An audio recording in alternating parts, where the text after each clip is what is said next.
Voici le dernier moment de Claude Sautet. L'homme qui savait peindre les cœurs brisés avec une précision chirurgicale s'est éteint dans un silence qui contrastait étrangement avec l'ampleur de son œuvre. Mais derrière cette disparition se cache une vérité méconnue, presque ignorée du grand public. Un accident brutal, une chute vertigineuse qui allait fragiliser irrémédiablement sa santé et précipiter son déclin. On se souvient de lui comme du maître délicat d'un cœur en hiver, de l'architecte sentimental de les choses de la vie, cet observateur discret qui savait rendre palpables les émotions les plus impalpables. Mais dans les dernières années de sa vie, cet homme si attentif aux nuances de l'âme humaine a vu sa propre existence devenir un théâtre de douleurs silencieuses. Ce n'est pas seulement la maladie qui l'a abattu. Un soir, un pas mal assuré, un geste imprudent, et le corps du cinéaste rencontre la violence du vide. La chute ne le tue pas, mais elle le transforme. Les fractures, la lenteur à guérir, l'épuisement constant, autant de blessures invisibles qui l'empêchent de retrouver l'élan créatif qu'il avait porté toute sa vie. Ce que personne ne savait ou n'osait dire, c'est que cet accident a laissé Claude Sautet prisonnier de son propre corps. Les plateaux de tournage, autrefois son royaume, deviennent inaccessibles. Ses amis parlent d'un homme affaibli, replié, qui cache sa douleur derrière un sourire discret. Le public, lui, ne voit que l'absence prolongée, croit à une retraite volontaire. La vérité est plus cruelle. C'est le destin qui a décidé pour lui. Avant de s'éteindre, il confie à un proche. « Je voulais encore filmer, mais mes jambes ne m'obéissent plus. » Une phrase simple, déchirante, qui dit tout. Et c'est ainsi que le maître des émotions s'est vu condamné à contempler la vie de l'autre côté de la caméra, jusqu'à ce que la lumière s'éteigne définitivement. Pour comprendre la chute tragique de Claude Sautet, et pas seulement celle qui brisa son corps, il faut revenir à l'époque où son nom résonnait comme une promesse d'élégance et de sensibilité dans le cinéma français. Nous sommes à la fin des années 1960, au cœur d'un âge d'or où Paris est à la fois capitale de la nouvelle vague et refuge des histoires plus classiques, plus humaines. Tandis que Godard et Truffaut révolutionnent la forme, Sautet, lui, réinvente l'intime. Sa caméra ne court pas les rues. Elle s'attarde dans les visages, dans les silences. Il filme les amours fragiles, les choix impossibles, les ruptures qui laissent des cicatrices invisibles. Les choses de la vie, 1970, en est l'exemple parfait. Un homme, un accident de voiture, et toute une vie qui se déroule en éclats de mémoire. Ironie cruelle. Ce thème de l'accident allait un jour devenir le sien. Au début des années 90, alors que le cinéma français cherche un souffle face aux blockbusters américains, Sautet revient en grâce avec Un cœur en hiver, 1992, un film glacé et brûlant à la fois, portrait d'un homme prisonnier de son incapacité à aimer pleinement. Le succès critique et public le replace au sommet. Mais derrière la reconnaissance, les signes de fatigue apparaissent. Ceux qui le côtoient remarquent une démarche hésitante, des douleurs qu'il minimise. Personne ne se doute que son corps commence déjà à lui trahir. Le paradoxe de Sautet, c'est qu'il est à la fois un observateur lucide des drames humains et un homme d'une grande pudeur sur ses propres blessures. La presse de l'époque le décrit comme discret, presque insaisissable. Peu de scandales publics, mais une vie privée complexe. Des relations sentimentales marquées par des séparations douloureuses, des amitiés profondes parfois brisées par des incompréhensions. Et puis, il y a cette ombre qui plane. Un réalisateur qui filme l'accident et la fragilité de la vie et qui, dans un étrange écho, finira par les vivre dans sa chair. Le thème central de son œuvre, la manière dont un instant peut bouleverser une vie, va bientôt s'appliquer à lui-même avec une violence inattendue. Ainsi, lorsque la chute survient, elle ne s'inscrit pas seulement dans la biographie d'un homme. Elle semble être le dernier chapitre d'un récit qu'il avait, sans le savoir, commencé à écrire des décennies plus tôt. Le destin, parfois, a un sens cruel de la mise en scène. Tout commence par une soirée banale, presque anodine. Claude Sautet est déjà un homme vieillissant, mais il conserve cette élégance naturelle et cette vivacité d'esprit qui en font un invité apprécié dans les cercles artistiques parisiens. Ce soir-là, il se rend chez un ami dans un appartement au plafond haut et aux escaliers étroits, un de ces lieux où l'on parle cinéma jusqu'à l'aube autour de verres de vin. Rien ne laisse présager la suite. Mais au moment de quitter les lieux, un pas mal assuré, un équilibre rompu, et soudain, le vide. Le corps bascule, chute le long des marches ou du palier et vient heurter violemment le sol. Le silence qui suit est glaçant, un silence de stupeur, brisé seulement par des voix paniquées appelant à l'aide. Transporté d'urgence à l'hôpital, Sautet reprend conscience, confus. Les médecins parlent de fractures, de contusions sévères, mais surtout d'un corps trop affaibli pour récupérer pleinement. La rééducation est lente, douloureuse. Les gestes simples deviennent des épreuves. Chaque pas rappelle la fragilité nouvelle de son corps. Dans les mois qui suivent, il tente de reprendre un rythme de vie normal. Mais le cinéma, cet art qui exige énergie, mobilité et longues journées debout, devient presque impossible.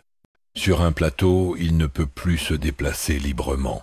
Les scènes qui jadis se mettaient en place d'un simple geste de sa main doivent désormais être expliquées à distance, assis parfois même depuis son domicile. Les amis proches sentent le poids de la frustration. Sautet, homme pudique, ne se plaint pas, mais son regard en dit long.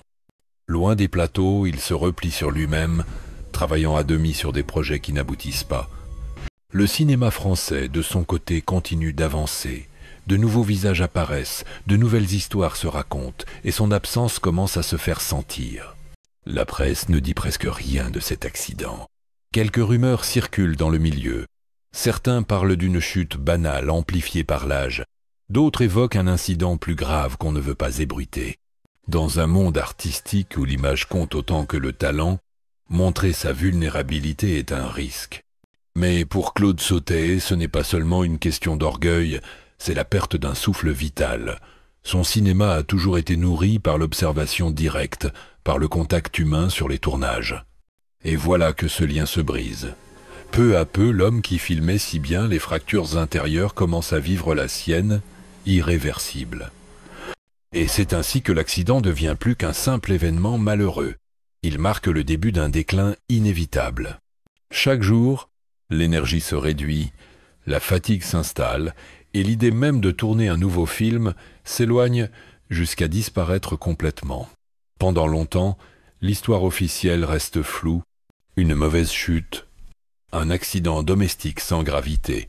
Voilà ce que l'on répète dans les rares conversations où le sujet est abordé. Mais ceux qui ont vu Claude Sautet après l'accident savent, ce n'était pas banal.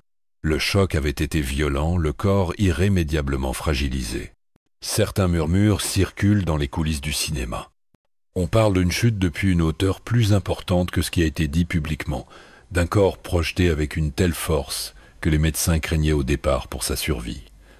Un témoin discret confie « On ne voulait pas que la presse fasse de cette histoire un drame. Claude détestait l'idée qu'on le plaigne. Le réalisateur, lui, garde le silence. Mais ses proches voient bien qu'il ne s'agit pas seulement d'une convalescence. C'est une lutte quotidienne contre la douleur et l'impuissance.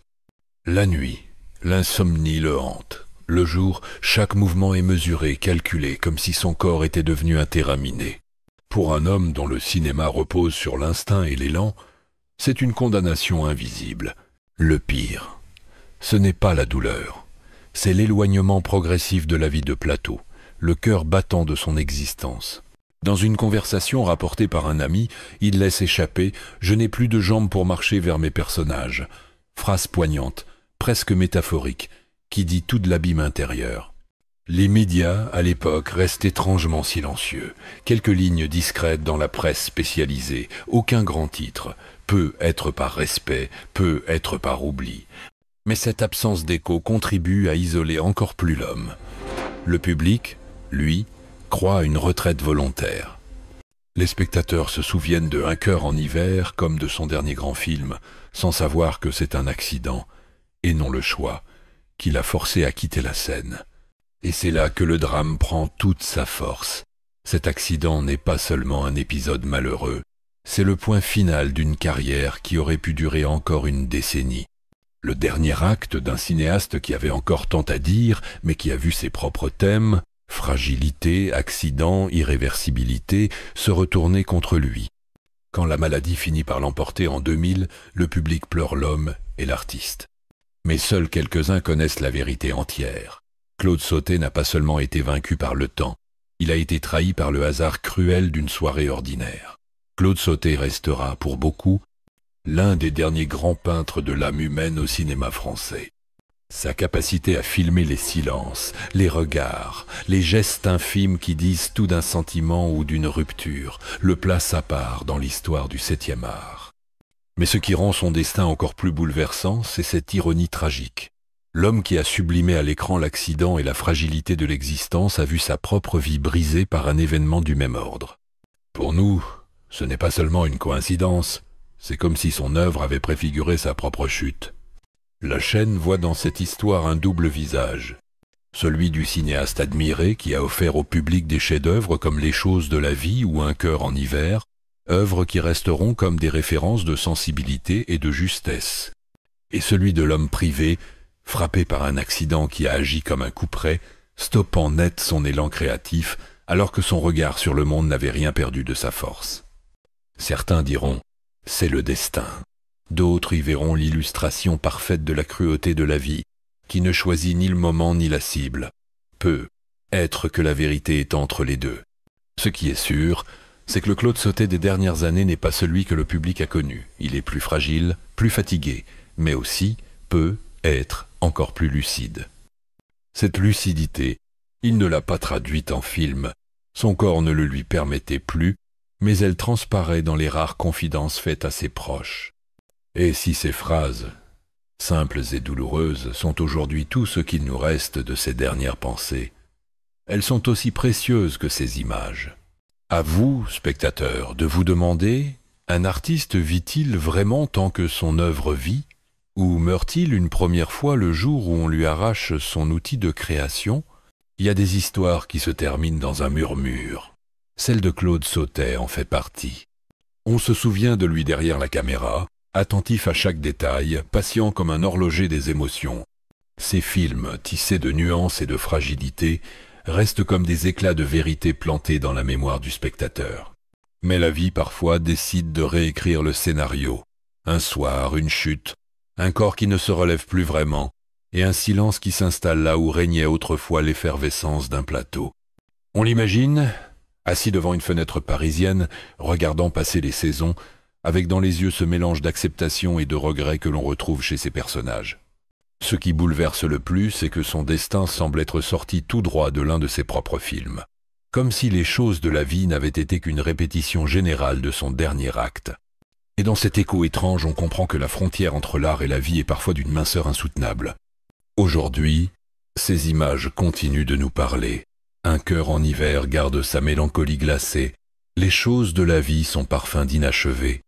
Ces œuvres ne vieillissent pas, parce qu'elles racontent ce qui ne vieillit jamais. L'amour, la perte, l'instant qui bascule tout. Il y a des histoires qui n'ont jamais été racontées, mais maintenant, vous les connaissez. Et être qu'en revoyant un de ces films, en prêtant attention à un silence ou à un regard, vous sentirez la présence discrète de l'homme qui les a façonnés.